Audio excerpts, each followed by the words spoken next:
thought today that I'd create a shorter video about something I often have conversations with clients and colleagues about: competing on price. Now, when you compete on price, you are inadvertently turning your product or service into a commodity because your messaging is no longer focused on the value your product or service adds to a customer's life, but on the literal price it will cost them compared to competitors, with all things being equal. So in other words, you're saying that nothing is different about your product compared to a competitor's product except for that price. And that's a pretty awful sentiment in so many ways.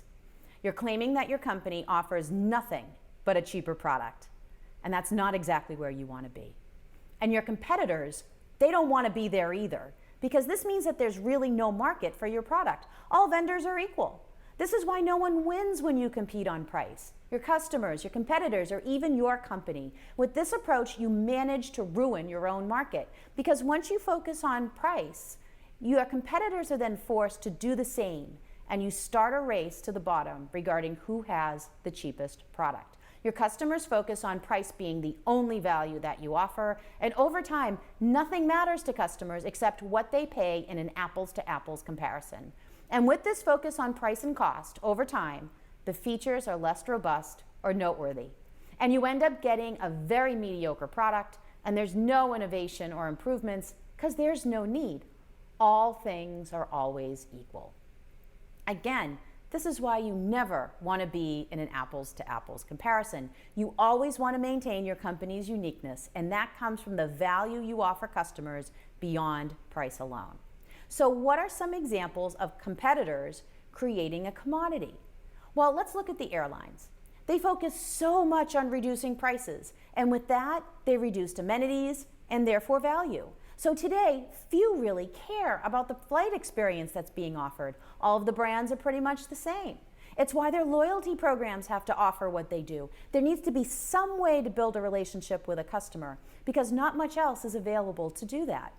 Now, as another example, let's talk about stores that sell consumer items, like regional discounters, and then the rise of Walmart. Walmart decimated regional discounters because they had the purchase power to get cheaper goods and a great distribution network to get products where they needed to go. It was all a price play. All products were pretty much equal. But now we're seeing Walmart compete against Amazon, because Amazon doesn't just have price negotiation power. It also has tremendous reach and a global brand that Walmart doesn't really have. Amazon also has great shipping options and return policies. So they do offer additional value beyond price. And although Walmart still performs strongly, I'm not going to disagree with that or debate it, but it's why Amazon wins. Amazon offers more value than the lowest price around. This shows you that competing on cost alone doesn't always do your company favors. There's always someone cheaper, always. Now, like Amazon, your company needs to offer customers something more than a cheaper product. So how else can you provide value? Well, you can be lower priced if your company communicates the value you bring with that low price, a value that no one else can bring. So one way a company can bring value is from offering a basic product, identify the most basic version of this product available, and provide customers opportunities to add on where it's needed. Spirit Airlines modeled itself after Ryanair, which has a business model based on just this. They charge you for the plane seat, and everything else is an amenity. It's a horrible pricing model for a business traveler, where you have checked-in luggage and carry-on luggage, but it works great for a large family trip where you can consolidate your luggage into 1 or 2 large suitcases and minimize your carry-ons. It definitely makes travel more affordable and accessible. Now, some software products also offer a similar approach. Their base product offers a few features, and you can always add on to build a more robust subscription or access more features as you need them.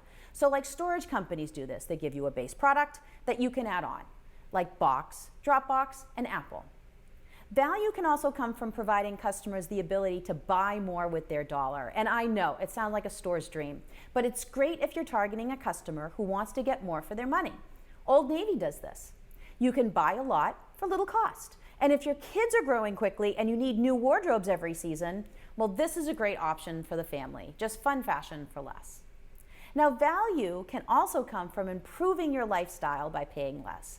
Target's actually built on this. Their purpose is to help families discover the joy of everyday life. You can decorate your home, you can buy food, you can get everything you need for your family at a low cost. Heck, you can even discover new hobbies and ideas for decoration. It's like they hide surprises literally everywhere in the store. You can find the latest fashions for yourself or your home for less than a more formal department store.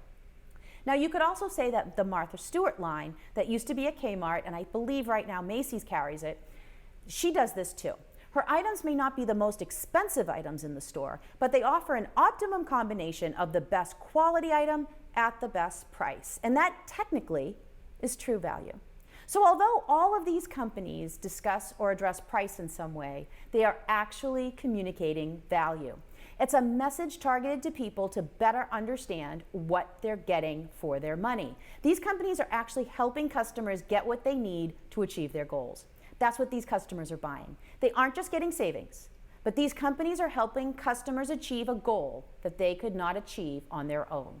Now, hopefully these examples help remind you to stay away from communicating just price in your product messaging. It never works, and it will only turn your product or service into a commodity. If you must discuss price, keep these companies in mind and reswizzle your message to communicate the value a customer gets from that lower price. Your customers will love you more for it. Thank you so much, and have a great day.